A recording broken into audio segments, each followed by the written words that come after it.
ఓం శ్రీ గురుభ్యో నమః. ప్రేక్షకులకు నమస్కారం. నేను Vasantalakshmi, yoga master trainer, specialist for weight loss.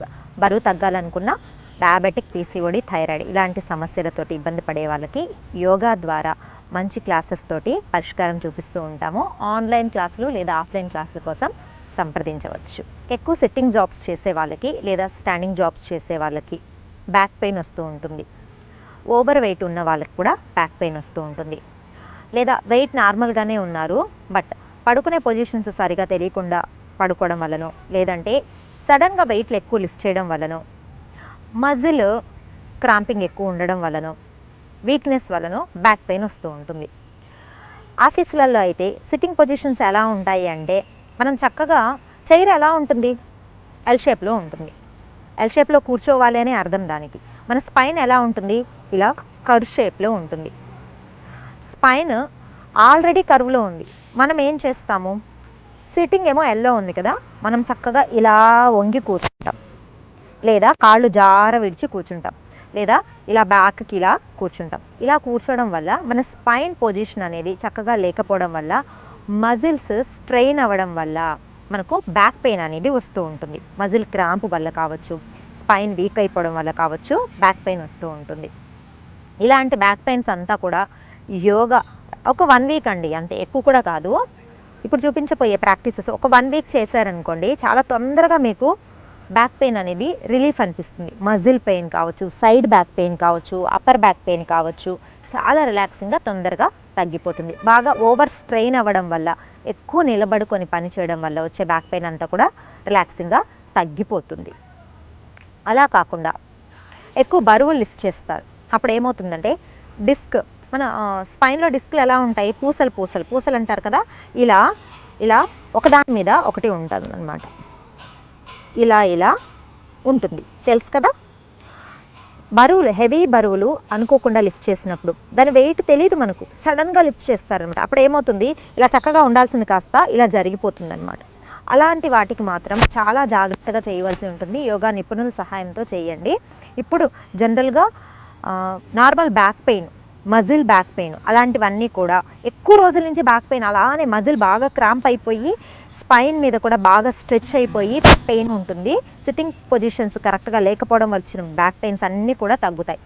ఇలాంటి డిస్క్ ప్రాబ్లమ్స్ ఉన్న బ్యాక్ పెయిన్స్ తగ్గించుకోవడానికి కూడా ఈ ప్రాక్టీసెస్ హెల్ప్ చేస్తాయి. దీంతో పాటుగా కొంచెము డైరెక్ట్గా యోగా టీచర్స్ ఆర్ డాక్టర్స్ సహాయంతో కనుక చేశారు అంటే యోగాలోనే చాలా రిలాక్సింగ్గా తగ్గిపోవచ్చు. బ్యాక్ పెయిన్ తగ్గడానికి ఎక్కువ సిట్టింగ్స్ జాబ్స్లో ఉండడం వల్ల స్పైనే కాదండి, మెడ భాగం దగ్గర నుంచి పెయిన్ వస్తూ ఉంటుంది కదా, అలాంటి పెయిన్స్ అన్నిటికీ కూడా ఇప్పుడు ఎలా ప్రాక్టీస్ చేయాలి అనేది చక్కగా చూసి తెలుసుకుందాం. అంటే ఇప్పుడు నేను చెప్పిన కాన్వర్జేషన్ అంతా మీకు ఇందులో ఒక విషయం మాత్రం బాగా గుర్తుపెట్టుకోండి, ఎలా కూర్చోవాలి. ఇప్పుడు నేను కూర్చొని ఉన్నాను కదా, ఎలా కూర్చొని ఉన్నాను, బ్యాక్ బోన్ స్ట్రైట్గా ఉంది, చక్కగా రిలాక్సింగ్గా ఉంది.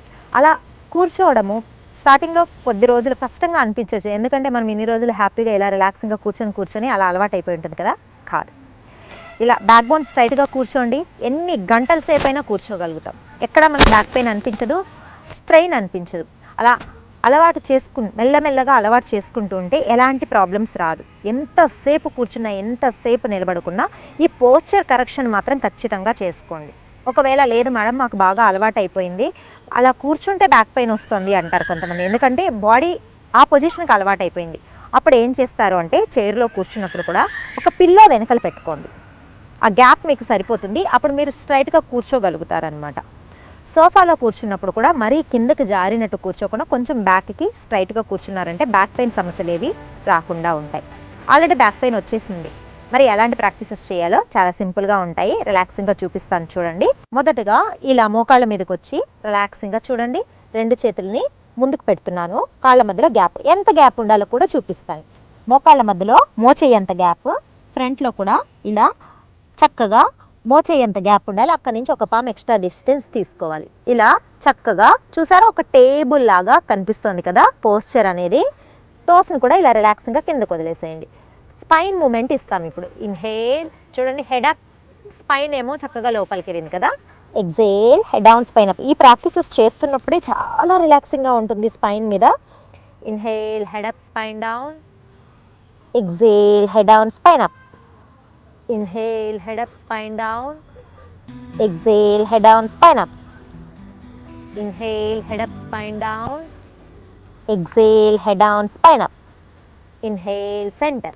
ఇలాగా ఒక 4 టైమ్స్ ప్రాక్టీస్ చేసిన తర్వాత హిప్స్ని డౌన్ చేసి హెడ్ని డౌన్ చేసి హ్యాండ్స్ని ముందుకు స్ట్రెచ్ చేయండి, ఎంత వీలైతే అంత రిలాక్సింగ్గా. దెన్ ఒక 5 సెకండ్స్ తర్వాత మళ్ళీ పైకి వచ్చి ఇంకొకసారి ప్రాక్టీస్ చేయండి. Inhale, head up, spine down. Exhale, head down, spine up.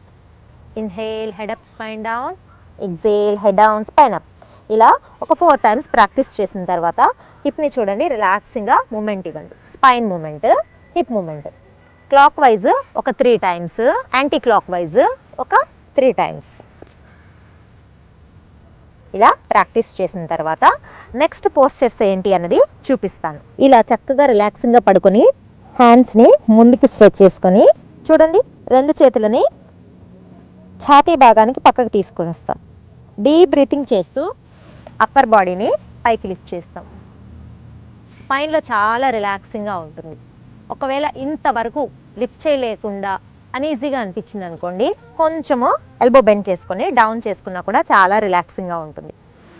Deep breathing up, breathe out, down. అలా ఒక 2 to 4 టైమ్స్ ప్రాక్టీస్ చేస్తే బ్యాక్ పెయిన్కి చాలా రిలాక్సింగ్గా ఉంటుంది. Deep breathing up. Upper back pain అనుకోండి, అసలు ఒక 2-3 టైమ్స్ ప్రాక్టీస్ చేయగానే చాలా రిలాక్సింగ్గా ఉంటుంది. మరి సివియర్ బ్యాక్ పెయిన్ ఉందనుకోండి, కాళ్ళ మధ్యలో గ్యాప్ పెట్టుకోవచ్చు, లేదు అంటే కాళ్ళు 2 దగ్గర ఉండొచ్చు. Slowly down. Inhale, up, exhale, down. మెల్లగా ఈ పోస్చర్లో ఒక 10 సెకండ్స్ మెయింటెనెన్స్ కూడా చేయండి. చూడండి, 2, 4, 6, 8, 10. Slowly down. లెగ్స్ చూడండి, ఫోల్డ్ చేసుకున్నాను. కొంచెంగా మనం లెగ్స్ని కూడా movement, side to side movement చేసామనుకోండి, చాలా రిలాక్సింగ్గా ఉంటుంది. Then rotations. ఈ రొటేషన్స్ మూమెంట్స్ చేసేటప్పుడు హ్యాండ్స్ని ఇలా రిలాక్సింగ్గా చిన్ కింద కూడా ఉంచుకోవచ్చు. మకరాసన మూమెంట్స్ అంటారు, చాలా రిలాక్సింగ్గా ఉంటాయి బ్యాక్ పెయిన్ ఉన్నప్పుడు. ఒక 4 టైమ్స్ నుంచి 6 టైమ్స్ ప్రాక్టీస్ చేసేటప్పటికి మనకు ఆ తేడా అన్నది తెలుస్తుంది అనమాట. దెన్ నెక్స్ట్ మూమెంట్స్ ఎలా చేయాలన్నది కూడా తెలుసుకుందాం. ఇలా శవాసనాలు రిలాక్సింగ్గా పడుకున్న తర్వాత 2 లెగ్స్ని ఫోల్డ్ చేసుకొని హ్యాండ్స్ ఇలా షోల్డర్ లెవెల్లో పెట్టుకోవాలి. నీస్ని స్లోగా రైట్కి, నెక్ ఏమో లెఫ్ట్ సైడ్కి వెళ్ళాలి, సెంటర్ ఆపోజిట్. ఇలా 4 to 5 టైమ్స్ ప్రాక్టీస్ చేసి జస్ట్ మూమెంట్ లాగా చేసిన తర్వాత మెయింటెనెన్స్ ఒక 10 సెకండ్స్ ఈచ్ సైడు. నీస్ ఏమో లెఫ్ట్ ఉన్నాయి, హెడ్ ఏమో ఆపోజిట్. చూడండి, ఈ ప్రాక్టీస్ చేయగానే చాలా రిలాక్సింగ్గా అనిపిస్తూ ఉంటుంది. స్పైన్ అంతా కూడా చాలా స్ట్రెంథనింగ్గా అనిపిస్తూ ఉంటుంది, సింపుల్గా అనిపిస్తుంటుంది. ఇప్పుడు చూపించినట్టు రిలాక్సింగ్గా ఈ పోస్చర్స్ అన్నీ కూడా ఒక 10 మినిట్స్ టైం కేటాయించి ప్రాక్టీస్ చేస్తూ ఉన్నారనుకోండి, ఇప్పుడే స్టార్ట్ అయిన బ్యాక్ పెయిన్ అనుకోండి, వితిన్ డేస్లో తగ్గిపోతుంది. ఒక 10 డేస్ ప్రాక్టీస్ చేసేటప్పటికి చాలా తేడా తెలుస్తుంది. పోస్చర్లో హోల్డింగ్ ఉండడం కూడా చూసుకోండి. తర్వాత నేను ముందుగా చెప్పినట్టు మీరు పోస్చర్ కరెక్షన్ కూడా చూసుకున్నారు అంటే, కూర్చోవడం మనం సిట్టింగ్ పోస్చర్ కరెక్షన్ కూడా చూసుకున్నారంటే చాలా ఈజీగా అనిపిస్తుంది, చాలా రిలాక్సింగ్గా తొందరగా బ్యాక్ పెయిన్ తగ్గిపోతుంది. ఇలాంటి ప్రాక్టీసెస్ ఇంకా ఎన్నో నేర్చుకోవాలి, బరువు తగ్గాలి లేదా పీసీఓడి, డయాబెటిక్ ఇలాంటివన్నీ కూడా కంట్రోల్లోకి రావాలి అనుకున్నప్పుడు, రెగ్యులర్ యోగా చేయాలి అనుకుంటున్నప్పుడు మమ్మల్ని సంప్రదించవచ్చు క్లాసెస్ కోసం. నమస్తే.